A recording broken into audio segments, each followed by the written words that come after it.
Good morning, property entrepreneurs. Hope you're all well.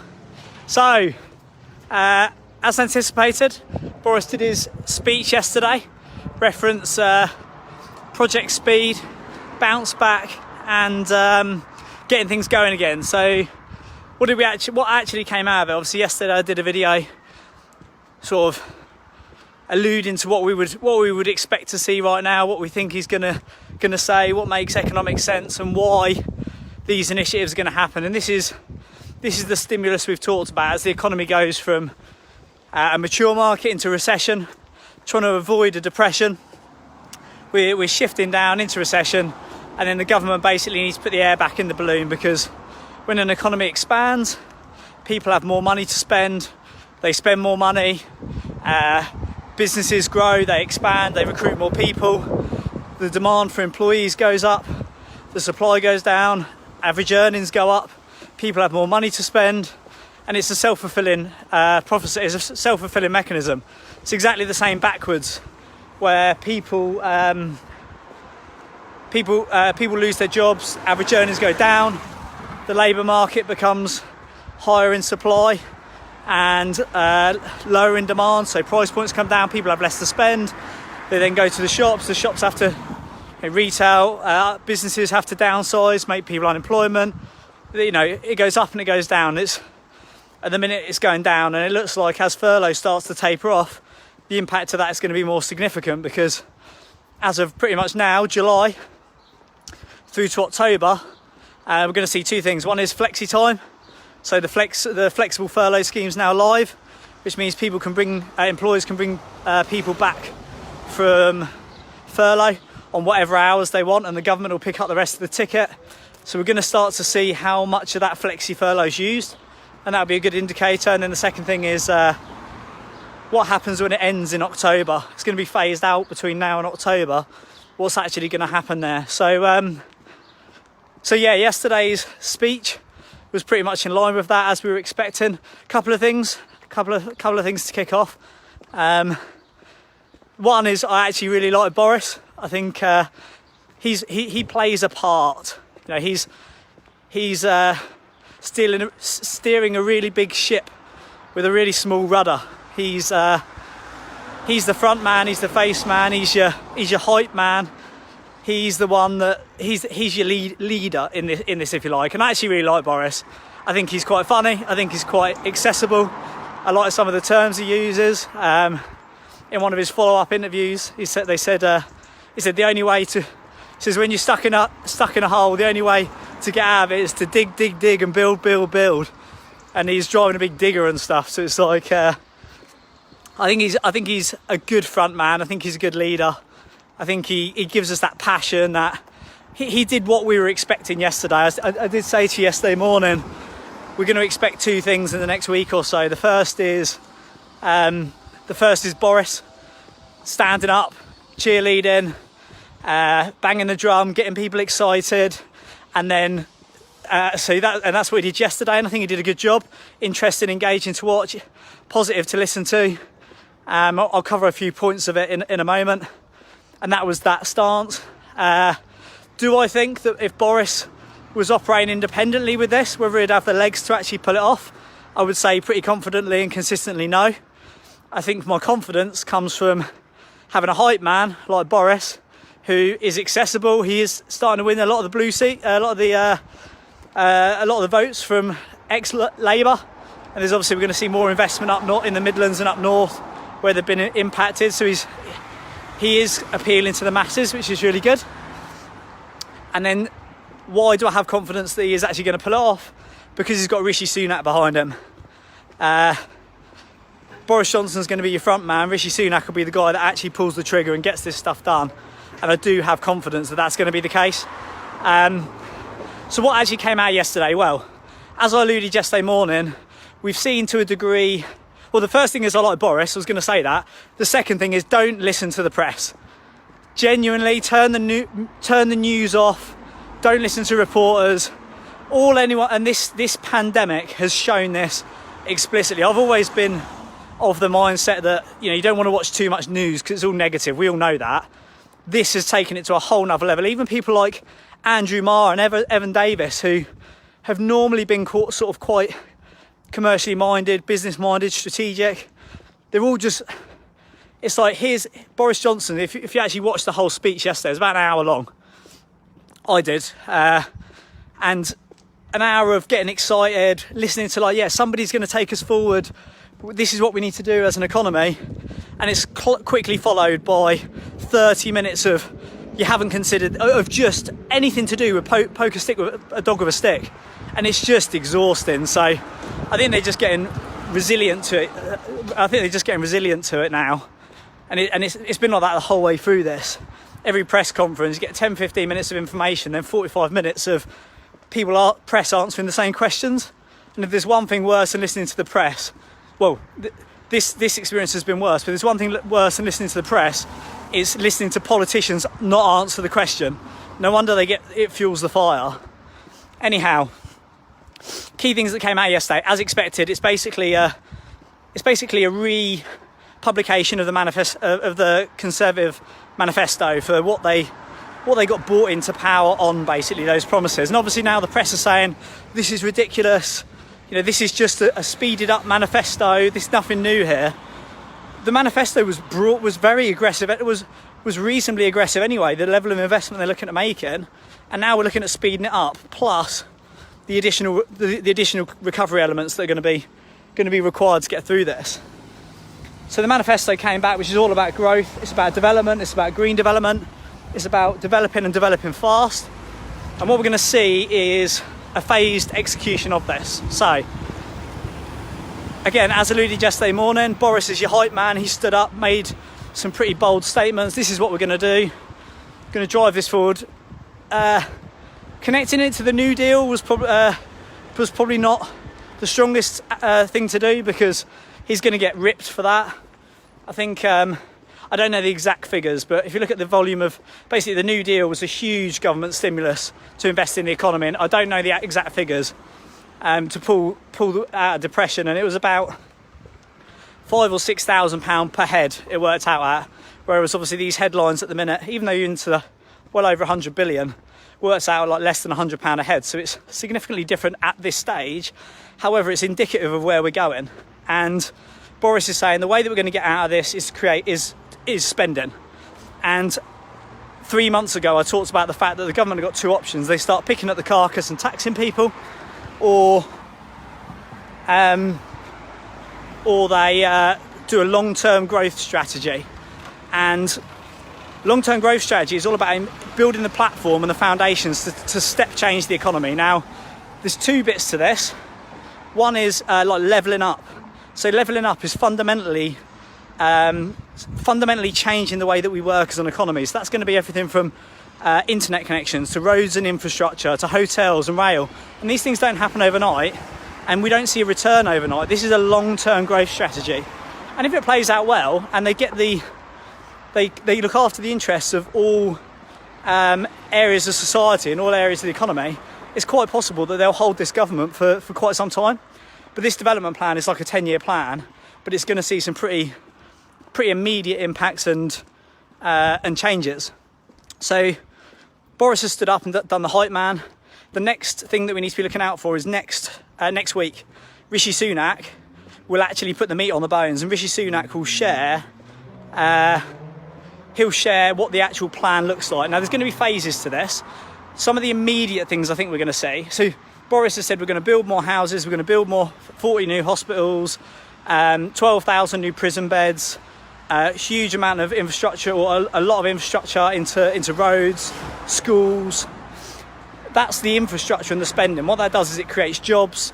The construction element of public spending creates work for the pipeline, and it will create some activity there. So that's encouraging to see, and that's going to happen. And it just changes the mantra, because you're on this level up strategy, which is also forward funded, which means in the short term it's growth and expansion over everything else, over taxes, well, we'll see what happens with taxes, but over taxes, over borrowing. There's going to be a huge level of public sector spending to get this going. So that's pretty exciting. Boris was also very clear that this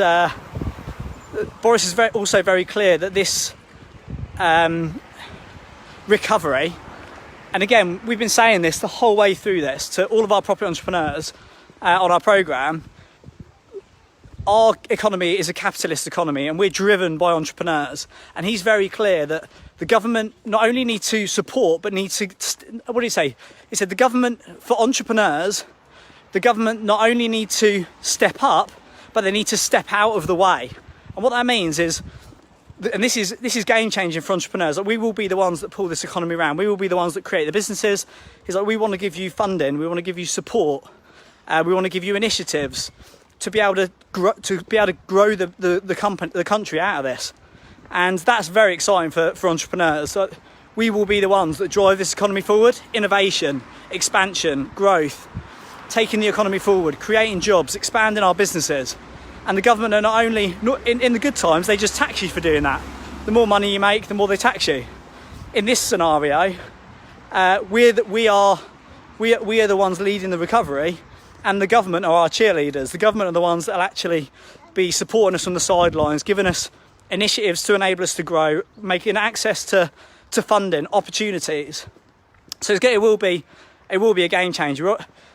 We're going to have these short-term stimulus elements. So what I suspect is going to happen next week, Rishi Sunak is going to present the pre-budget report of like, what does this actually look like in numbers?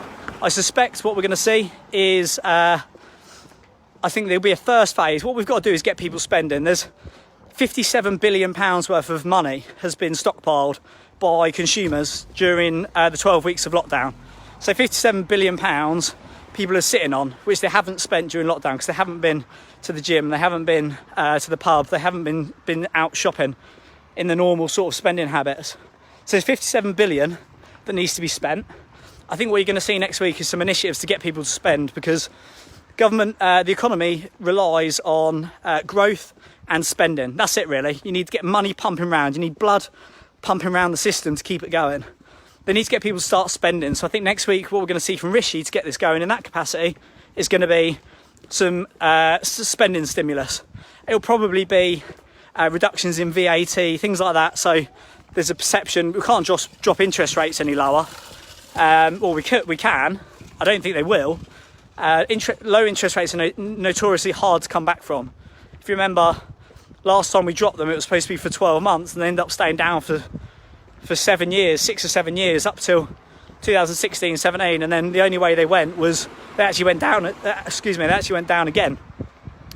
I don't think we'll see negative interest rates. I think we will see spending stimulus to get people spending again, get people going to the shops, reduced social distancing, perhaps extended opening hours, reduce VAT to try and get people to spend, because there's 57 billion people are sitting on, which is just money that consumers haven't spent. So that's in people's banks already before they have to worry about earnings and income and things like that. So there's that element of it. I think that's going to be pretty immediate. I think we'll hear that next week. I also think we'll hear next week is spending is driven by employment rates, and in order to keep the economy going at its current size, you need to keep people earning at the current size. And there's a huge amount of redundancies taking place. This phased furlough is going to start to get relaxed, and people are going to start to lose their jobs and not go back. I think what we're going to see pretty immediately as well is a stimulus to employment. I think what Rishi will suggest is that, sorry ladies, I think what Rishi will suggest is that we need to, or what he'll suggest is that we all need to start recruiting. And obviously that's a hard thing to encourage people to do when there's no demand for employees, or when there's fear in the market, people don't aggressively go out and recruit in the main. However, there's huge opportunities. We've just recruited a new person today. We recruited a new person 2 weeks ago, because the labour market is hot. What this means is the people that you were thinking about recruiting are now cheaper, or even better, you can use the same budget as long as your business is stabilised and you've built it properly.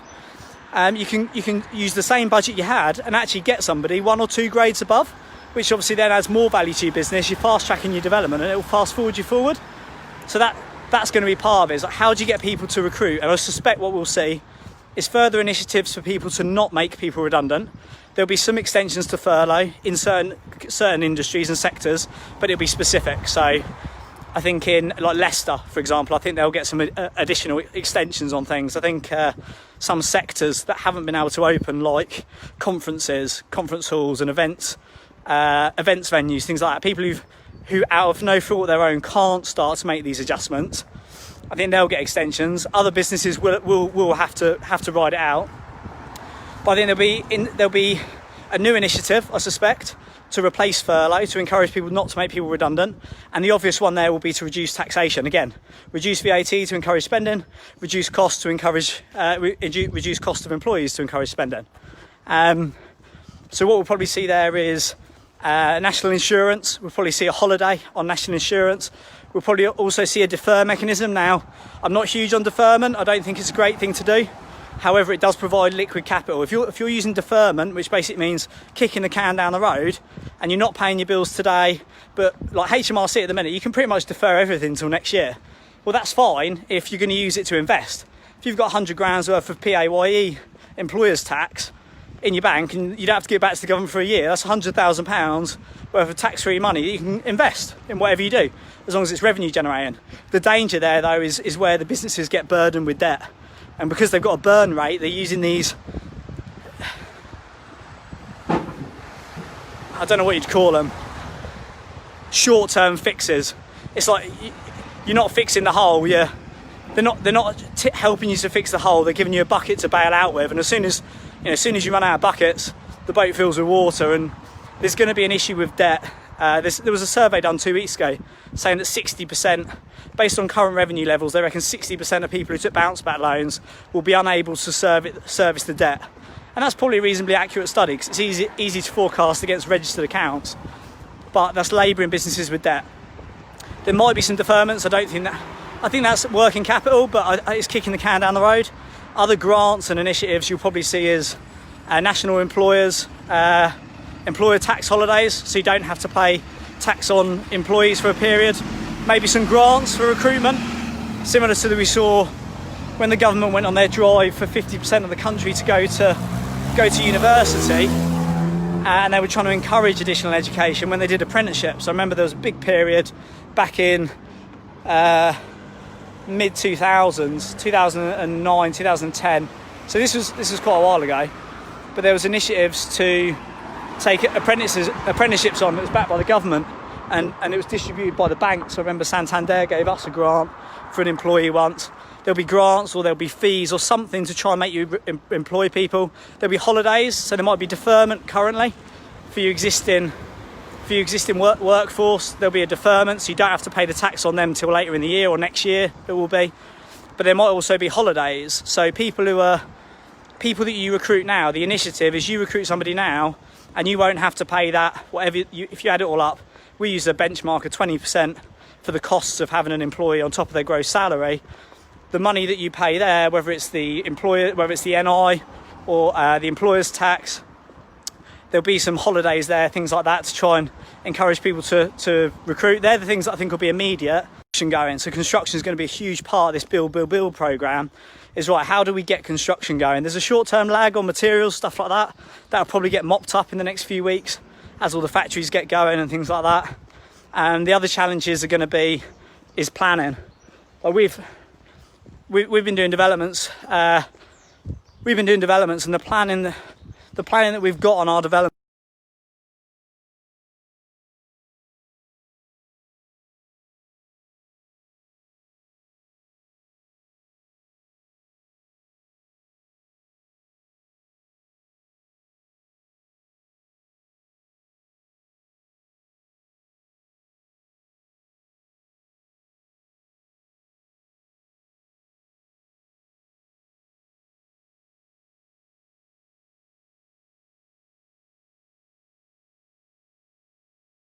In September, August, September, but we'll see how quick that actually comes in. There'll be easy ones to do, which is the fact that you can change the downstairs commercial into resi. That will be really, really good for, especially if you want to do high density developments, that'll be really effective. There'll be other ones that will take longer, like, although we have got the first phase of airspace come through now, which is developing apartments on top of existing apartments. There's going to be additional phases of that, but that's been consultation for a year and a half. That's not going to come out next week with Rishi's statement. That will take a little bit longer. And then the sort of medium to longer term, and by medium to longer term I mean months rather than weeks. I'm not talking about 10 years. will be the reskilling of the economy. Boris tabled yesterday in his speech, he's called it an opportunity guarantee, which basically means, he didn't say it, but I have read it previously, that they're talking about, so the hardest hit area of the economy, the hardest hit area of the workforce is going to be 18 to 25s. And the initial draft that I read, it wasn't talked about yesterday, and it was actually called something different. It was an apprenticeship guarantee. He's calling this an opportunity guarantee. Was people between 18 and 25, they're out of work for 12 months, they'll be guaranteed either an apprenticeship or a training programme. We're going to see more and more of that, as I alluded yesterday, because there's going to be a fundamental shift in what we do as a country. There's areas of our economy that are very strong and growing, like tech, finance, lots of our services, pharmaceutical, things like that. There's also areas of our economy that are struggling, which is the likes of the high street commercial, things like that. So there's going to be some fundamental changes to the way the economy works, and that'll be more sort of into next year, I suspect, when we start to really gear up for that. But build is a game changer. It absolutely is going to be a game changer for us. Don't listen to the press. Genuinely, don't listen to the press. If we were, no offence to any Labour supporters, if we were in a Labour government right now, this would be a very, very different experience. Don't underestimate how fortunate we are to live in the UK and be under the current leadership of a Conservative government. It definitely helps and stimulates the economy, but also under the sort of reign, if you want, for quite a term of grandeur, under Boris and Rishi Sunak, Boris Johnson and Rishi Sunak, because they have got the potential and the appetite and the effort between them. Rishi Sunak is very, very smart. He understands how this works. Boris is very ambitious, very driven, a great front man. I genuinely think them collectively with their teams have the opportunity to seriously pull this off. And if you haven't listened to Boris Johnson's speech yesterday, I'd highly encourage you to listen to it, because it explicitly says we're a capitalist economy, we rely on entrepreneurs, we drive our economy based on innovation, creation, expansion, entrepreneurship. And he says not only does the government need to step up and help, they need to actually step up and then step out of the way and let us run with this. So it's going to be huge. So it's going to be big. It's very encouraging. They've got to have the capacity to be able to deliver, but we don't really have another option as an economy. We've got to really get going and get this thing going quick. Also, you're going to see some planning reforms in process. It's quite possible they're going to centralise. This hasn't been talked about, but I wouldn't be surprised if it is. They'll actually centralise some of the planning process. So for certain categories, new builds, certain profile of development that are really, really key and are notoriously held up, like getting planned on brownfield sites, the sort of things that are no-brainers and need to be done. Central government every year say we want to build 250,000 houses, 300,000 houses, but it's constantly held up at a local level. Those of you that are developers, our development company spends its whole life battling with the planners. It is painful. The government have noticed that, and Boris Johnson actually referred to it as newt counting.